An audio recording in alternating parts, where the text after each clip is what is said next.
Assalamualaikum warahmatullahi wabarakatuh.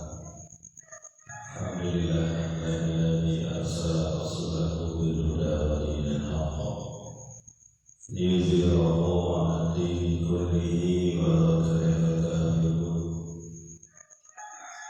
Asyhadu an la ilaha illallah wa asyhadu anna Muhammadan abduhu wa rasuluhu la nabiyya ba'dahu. Allahumma shalli wa sallim wa barik 'ala Muhammadin wa 'ala alihi wa sahbihi ajma'in. Ayyuhan nas, ittaqullaha haitsu ma kuntum wa atbi'is sayyi'ata hasanatan tamhuha wa khaliqin nasa bi khuluqin hasan. Sadaqallahu wa sadaqa rasulullah.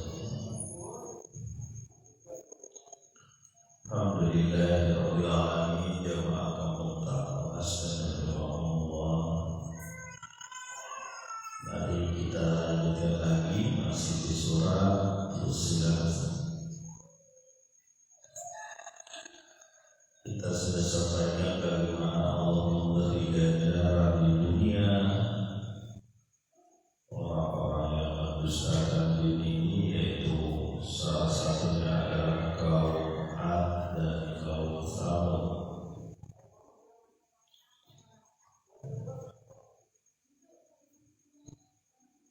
Mereka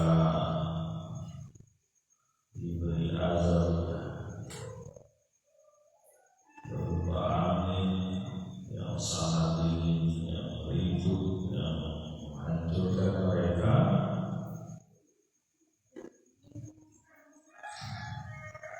Juga ada suara yang menghancurkan mereka. Di dunia mereka mendapatkan kehinaan, sementara menanti mereka di akhirat. Kita lanjut di ayat ke-19 surah Fussilat. Bismillahirrahmanirrahim. Wa yawma yuhsyaru a'da' Allah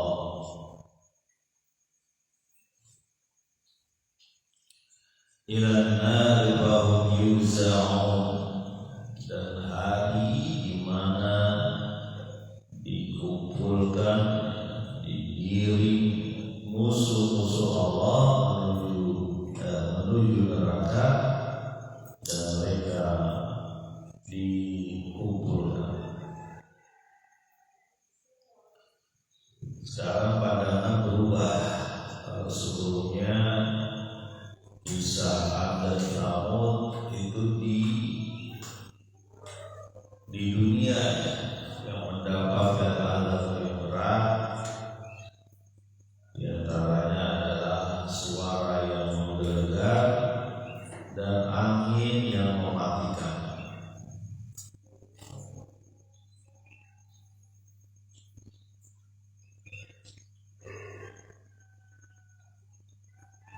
Kehinaan ini didapat di dunia, tapi tidak cuma itu, karena pertarungannya abadi. Ketika seseorang atau sekelompok kaum memilih keluar dari din Allah,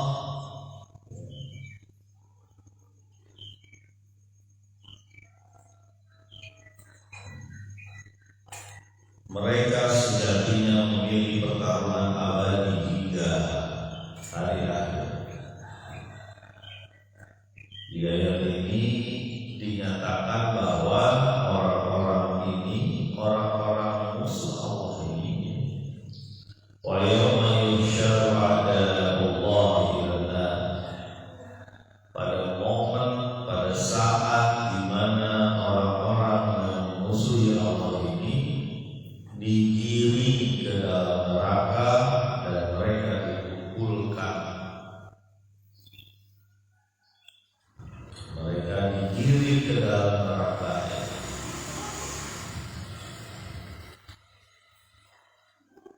Dan kata-katanya juga seolah-olah menghina, seperti menggiring hewan.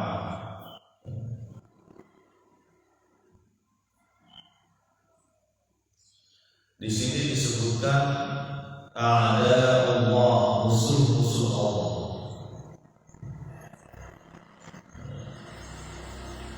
Begitu manusia betapa lemahnya dia, masih sanggup untuk menjadi musuh Allah. Pada seluruh makhluk, seluruh alam ini tunduk kepada Allah. Langit dan bumi datang kepada Allah dengan sukarela, tidak terpaksa. Itu hal yang lebih besar penciptaannya, yang jauh lebih, mungkin lebih kompleks penciptaannya dibanding manusia. Tapi manusia ada yang membangkang kepada Allah. Yuhsyaru a'da'ullah ila nar wa hum yuz'aun, dan mereka dikumpulkan kayak gimana? Dari zaman jadul sampai sekarang, sampai yang akan datang. Ya. Orang-orang dulu yang membantah ayat-ayat Allah dikumpulkan dengan orang-orang sekarang yang membantah ayat-ayat Allah. Begitu pun orang yang akan datang. Mungkin zaman sebelum Masehi, sebelum Nabi Musa, maka itu ya. Termasuk di zaman Nabi Musa dan zaman Nabi Muhammad SAW, ada juga orang-orang yang membangkang dan itu akan dikumpulkan oleh Allah. Memangnya ada satu riwayat yang menyatakan bahwa manusia akan bersama orang-orang yang dicintainya di akhirat. Yang biasa dia kumpul itu akan bersama juga di akhirat.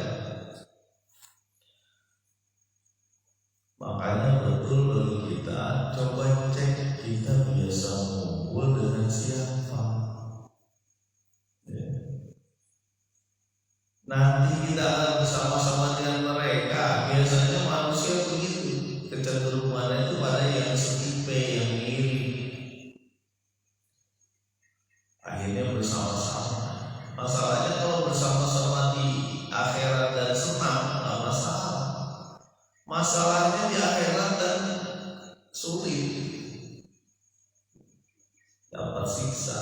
Makanya di akhirat itu ada kata-kata wattakhidh fulanan khalila. Kenapa aku mengambil si fulan sebagai sahabatku? Ya. Sebagai sahabatku, kenapa? Laqad adallani 'anil dzikri, sesungguhnya dia telah menyesatkanku terhadap peringatan yang Allah berikan. Jadi penting memilih teman. Kalau bisa teman yang kita pilih ini teman yang mengajak kita kepada Allah.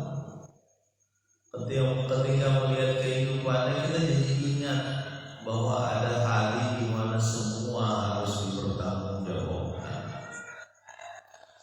Nah, itu teman sejati itu kalau yang begitu, bukan teman yang datang pada waktu butuh sesuatu ya.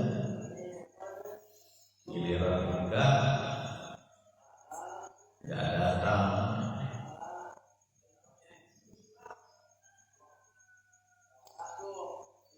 Ayat selanjutnya di ayat ke-20.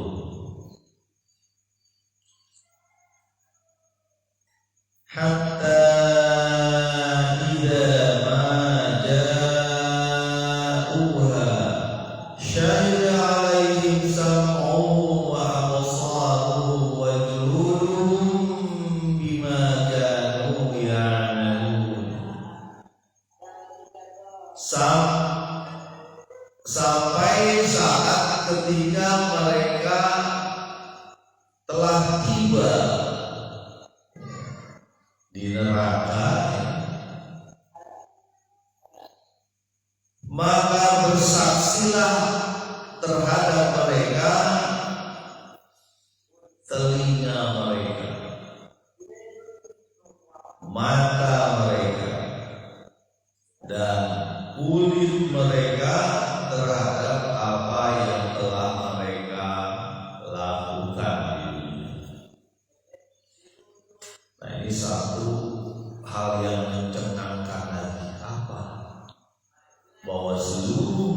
manusia tak bisa berbohong, mulut dikunci, nakhtimu ala afwahihim, dikunci. Bahkan manusia pada saat itu anggota tubuhnya pun taat kepada Allah. Mana anggota tubuhnya yang taat kepada Allah? Mata, telinga, dan kulit mereka bersaksi terhadap apa yang mereka lakukan.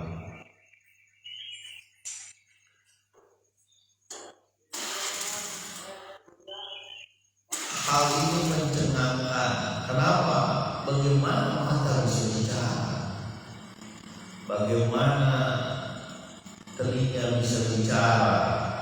Bagaimana kulit bisa bersaksi?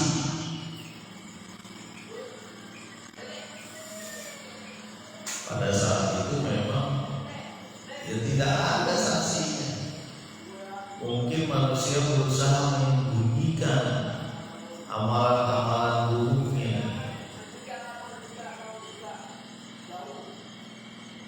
tapi pada saat itu anggota badan itu bersaksi. Bahkan di ayat lain watashhadu arjuluhum, bersaksi juga kaki mereka. Wa tukallimuna aydihim, surat Yasin.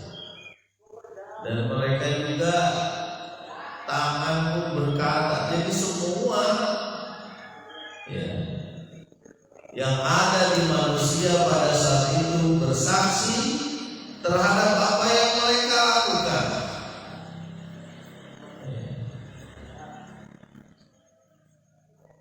Bagaimana saksinya ditolak kalau itu juga mereka melakukannya? Mereka bersama-sama dengan manusia itu.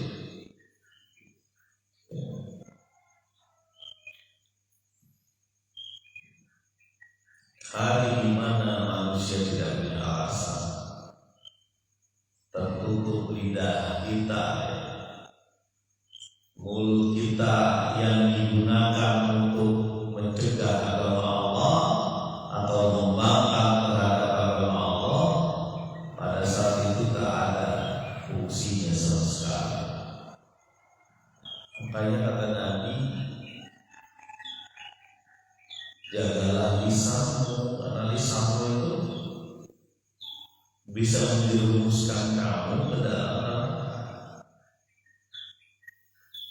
Man kana yu'minu billahi wal yawmil akhir falyaqul khairan aw liyasmut.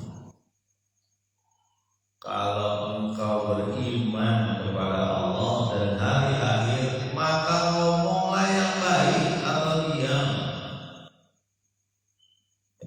Katakan yang benar, katakan yang jujur, katakan yang membuat Allah tersenyum, atau kau diam.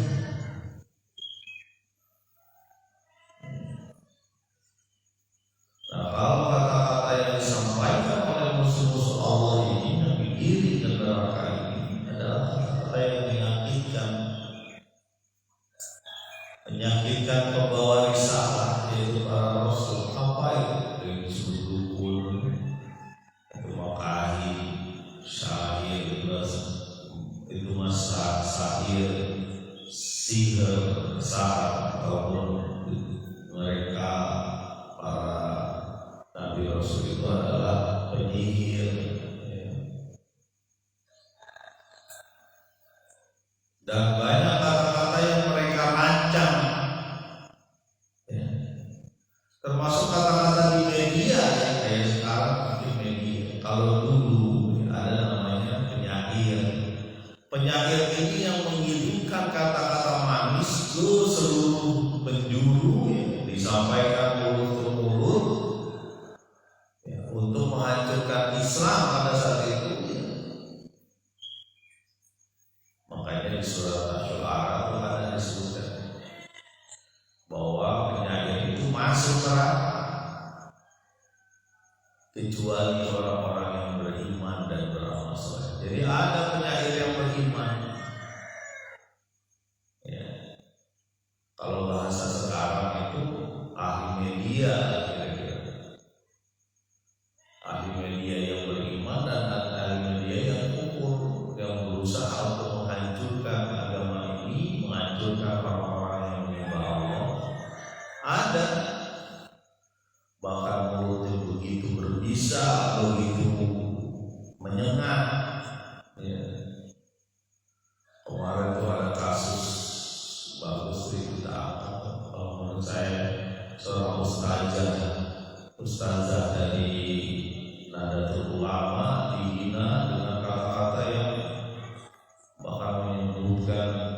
Cuma masalahnya hukuman berat buat orang-orang ini kan tergantung dengan penegakan hukum. Penegakan hukumnya lemah ya sama aja.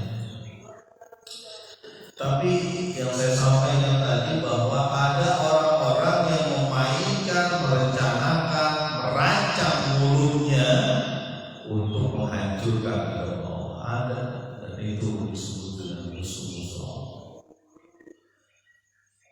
Nah pada saat itu terkunci alat utama komunikasi manusia di mulut. Lalu bersaksilah mata kita sudah melihat apa, telinga kita mendengar apa, kulit pun begitu bersaksi, begitupun tangan dan kaki terhadap apa yang mereka lakukan.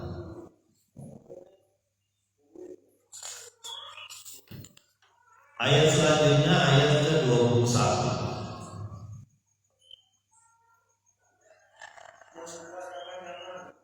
Wa qalu li juludihim lima syahidtum alaina qalu antaqana Allahu alladhi antaqa kulla syai' wa huwa khalaqakum awwala marrah wa ilaihi turja'un. Dan mereka para musuh Allah ini berkata kepada kulitnya, bagaimana kamu bersaksi terhadap kami? Lalu mereka berkata, Allah lah yang sudah membuat bicara sesuatu, segala sesuatu.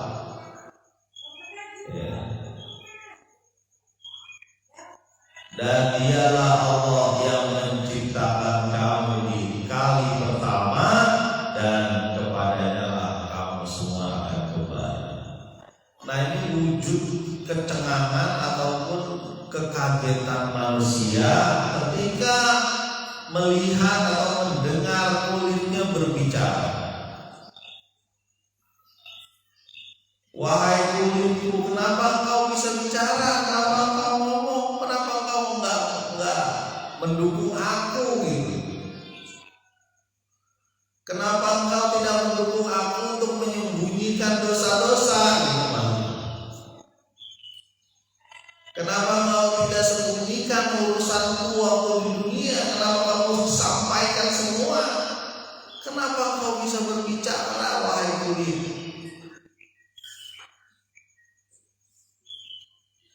Wa qalu li juludihim lima syahidtum alaina, kenapa kamu bersaksi untuk kami? Bagaimana kamu bisa bersaksi untuk kami? Lalu kulit berkata, kita akan bicara dengan kulit nanti. Dan yang namanya itu bukan cuma orang yang kafir, termasuk kita orang yang beriman, bicara juga nanti kulitnya itu. Untuk menyatakan fakta kita layak masuk surga, dapat reward atau dapat punishment, dapat tekanan, dapat hukuman, masuk surga atau masuk neraka. Kulitmu berkata, masya Allah. Kita jadi mikir nanti kulit yang kita mungkin kadang kita rapi muka kita pakai kosmetik atau apa, lalu mereka akan berkata, termasuk rasa yang akan makanya kulit itu dalam ilmu biologi itu salah satu hal yang luar biasa kulit. Kenapa? Karena dia itu pertama melindungi bagian bawahnya, bagian otot tulang sebagai pelindung baju di dalam manusia. Yang kedua apa? Yang kedua itu sebagai fungsi perasa, karena kulit ini ada di bawah kulit ada sistem saraf, ada sensoris, saraf sensoris. Di situ juga ada saraf motoris yang menggerakkan. Kalau saraf sensor itu jadi kita tahu kalau kita deketin panci yang panas,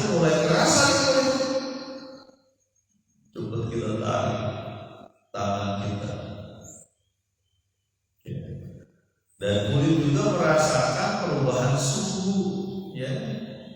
Ketika mulai dingin kelihatan kedetek. Jadi kulit ini dari sekarang aja mestinya kita sudah sadar bahwa dia punya fungsi khusus. Ya. Di bawah kulit itu ada, makanya kalau orang buta, maaf ya, dia biasanya meraba karena di bawah tangan ini sensornya banyak nih. Ya. Dan ada perbedaan orang buta itu kalau melihat sesuatu dengan cara meraba, makanya ada huruf braille ya untuk belajar mereka itu timbul. Nah, begitupun kalau memandang manusia itu dia raba mukanya jadi tahu bentuknya. Ini kulit itu punya sensor, ya, saraf sensoris namanya. Jadi mereka sebenarnya dari dunia kita sudah tahu bahwa mereka ini sangat berfungsi dan wajar kalau mereka merekam apa yang sudah dilakukan oleh manusia. Apa jawab kulit terhadap kita? Mungkin kita juga begitu loh ya. Jangan-jangan kita di akhirat pun akan ngobrol dengan kulit yang gak bisa diem. Kalau bahasa kita begitu ya. Kenapa kamu gak diem aja sih? Ini kalau urusan kita sama urusan saya sama Allah. Kenapa kamu gak bisa diem aja? Kerjasama lah. Apa kata kulit? Allah lah yang membuat setiap manusia atau segala sesuatu bisa berbicara. Jadi Allah bisa membuat aku itu berbicara. Seperti Allah membuat lidah dan mulut ini bisa berbicara. Ya. Bagian lainnya tidak bisa berbicara, tapi mulut kita bisa berbicara. Bagi Allah mudah. Maka kulit itu bisa berbicara. Allah lah yang menciptakan kamu di kali pertamanya kulitnya. Ya. Dan kepadanya lah engkau akan dikembalikan. Ya. Kepada Allah lah engkau akan dikembalikan. Udah diingatkan dulu oleh para rasul. Para rasul, para nabi, para sahabat, para tabi'in, terus sampai para ulama, para ustaz, para habib, ajudan, kiai mengingatkan, ya, bahwa engkau Allah yang ciptakan dan engkau akan dikembalikan kepada Allah. Nah sekarang kembali. Jadi betul ya, ketika kita memilih ingkar atau kufur itu panjang ceritanya hingga akhirat dan terus menerus mendapatkan kehinaan.